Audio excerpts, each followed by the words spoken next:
اور آپ نے تمام جو حالات بندے کو مشکلات، پریشانیاں، الجھنیں جو پیش آ سکتی ہیں، ان تمام چیزوں کا اصولی رد عمل اور جواب اور حل یہ آپ علیہ الصلوۃ والسلام کی زندگی میں رکھا گیا۔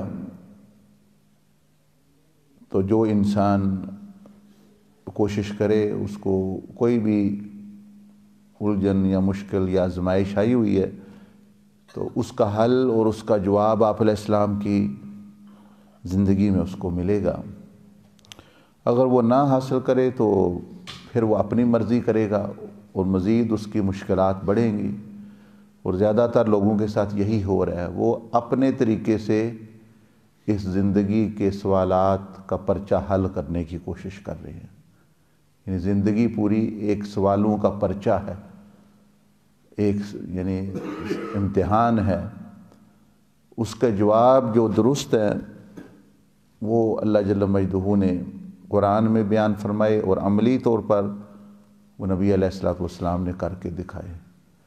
اب جو بندہ استاذ کے مثلا ایک استاد ہے، اس کو پڑھاتا ہے کہ یہ تمہارے سوالوں کے جواب ہیں، وہ پھر بھی اپنی مرضی کرتا ہے تو وہ شاگرد جو ہے وہ فیل ہی ہوگا اور پریشان ہوگا، کیونکہ اس کو نہ تجربہ ہے نہ یہ چیزیں۔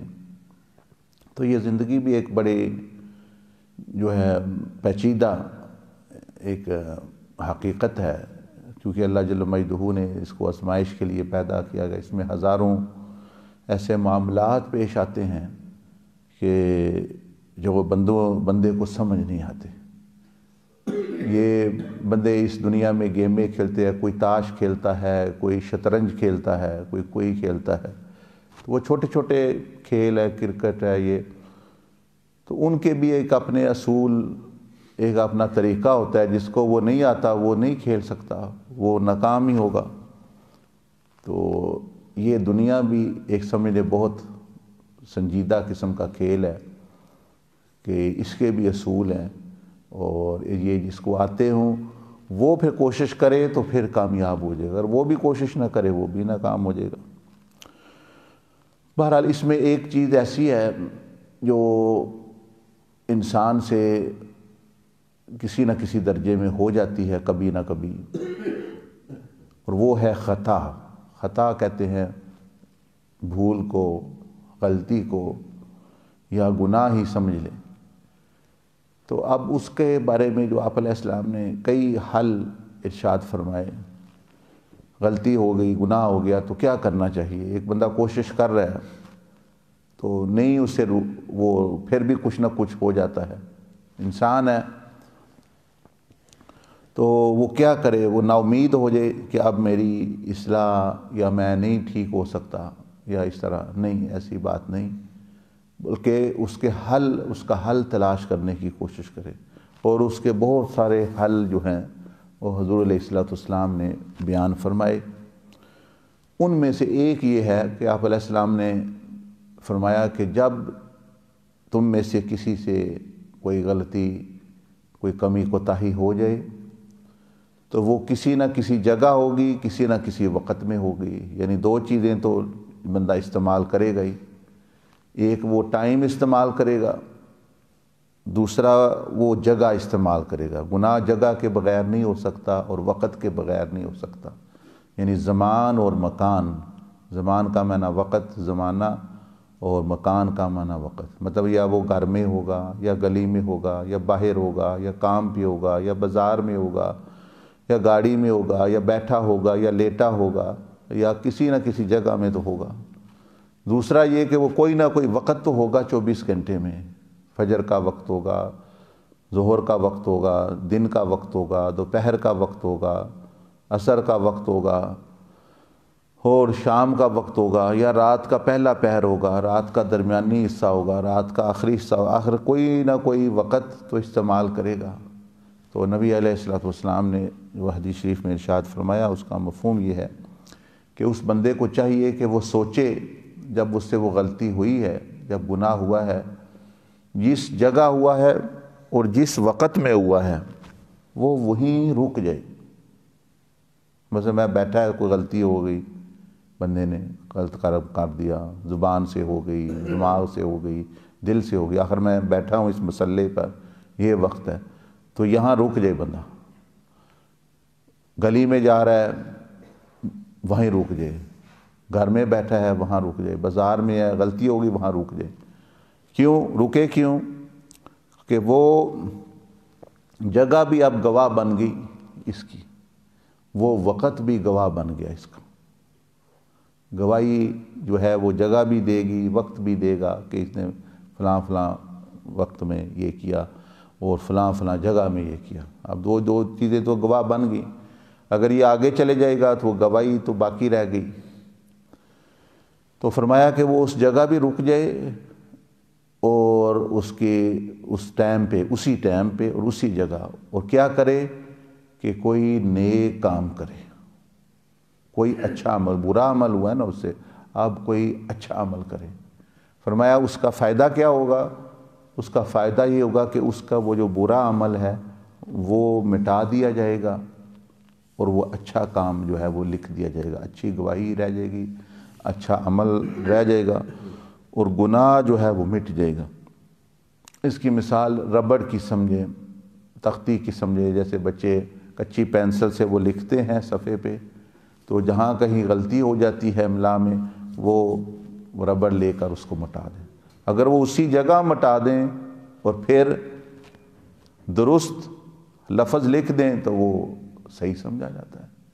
اسی طرح انسان بھی زمین کی کسی نہ کسی جگہ ہوگا، کسی نہ کسی وقت ہوگا، تو وہ اسی جگہ بیٹھ کے جب وہ نیکی کرتا ہے تو وہ گناہ مٹ کے صحیح کام لکھ دیا جاتا ہے. اب اس نے مثلا ہزاروں غلط کام کیے ہیں، ہزاروں، لیکن اس نے نیکیاں بھی اسی جگہ کی. اب جب قیامت والے دن جائے گا اعمال نامہ تو وہ صرف نیکیاں لکھی ہوں، وہ گناہ مٹے ہوئے ہوں گے. تو اب پھر صحابہ اکرام نے رضوان اللہ علیہم اجمعین نے سوچا کہ اب جو آپ علیہ السلام فرما رہے ہیں وہ یکدم پھر بندہ کیا نیکی کرے؟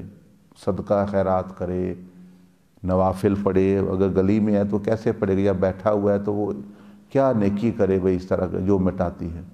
تو انہوں نے سوچ کے اپنے ذہن کے مطابق عرض کی یا رسول اللہ صلی اللہ علیہ وسلم، تو کیا لا الہ الا اللہ یعنی ذکر کرنا، استغفار کرنا، درود شریف پڑھنا، لا الہ الا اللہ پڑھنا، یہ بھی نیکی ہے، یہ بھی مٹا سکتا ہے، یہ بھی ربڑ بن سکتا ہے، یہ بھی اس غلطیوں کو مٹا سکتا ہے؟ یا کہ کوئی اس کو صدقہ دینا پڑے گا، کوئی نفل، کوئی قرآن کی تلاوت، کوئی بڑی نیکی کرنی پڑے گی، یا کوئی بھی نیکی ہے؟ یہ مثلا لا الہ الا اللہ پڑھ لیتا ہے، وہ مثلا 10 مرتبہ کہتا ہے لا الہ الا اللہ، لا الہ الا اللہ، لا الہ الا اللہ، لا الہ، چند مرتبہ کا آگے چلا گیا.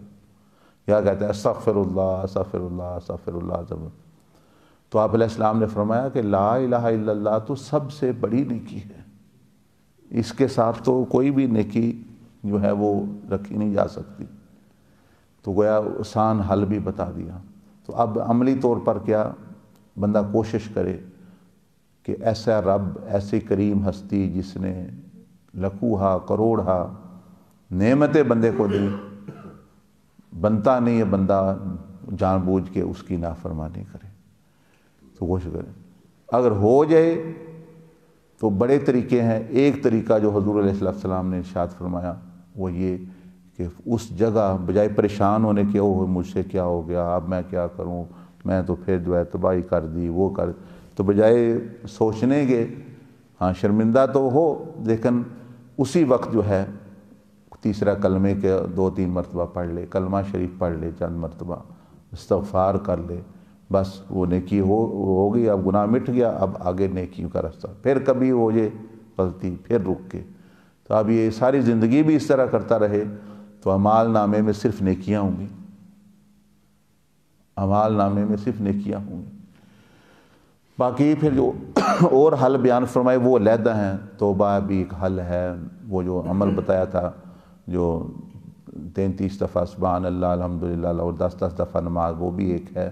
تو بڑی یہ اللہ پاک کی رحمت کے بہانے ہیں جو بندے کو مغفرت کے لیے، بندے کی بخشش کے لیے، بندے کی ثانی کے لیے، اللہ پاک کی محبت ہے جو یہ چیزیں ہیں ورنہ اتنی آسانی سے کوئی غلطی معاف بندے کو بندہ بھی نہیں کرتا، کوئی غلطی اس کو پکڑ آ جائے تو، لیکن جو ہے یہ تو اللہ جل مجدہ یہ عملی طور پر اس کو اپنی زندگی پر نافذ کریں۔ اب جہاں کہیں بھی جا رہے ہیں، نظر غلط پڑ گئی ہے، رک جائیں، چند مرتبہ ذکر کریں، زبان غلط استعمال ہو گئی ہے، رک جائیں، گھر میں بیٹھے ہیں، رک جائیں، اور یہ کریں، اور یہی امید رکھیں اللہ جل مجدہ سے کہ اب وہ مٹ گئی اور وہاں نیکی لکھی گئی۔ تو اللہ جل مجدہ مجھے بھی آپ کو توفیق عطا فرمائے۔ سبحان اللہ بحمدہ، سبحانک اللہم وبحمدک، نشہد ان لا الہ الا انت، نستغفرک ونتوب الیک۔ بسم اللہ،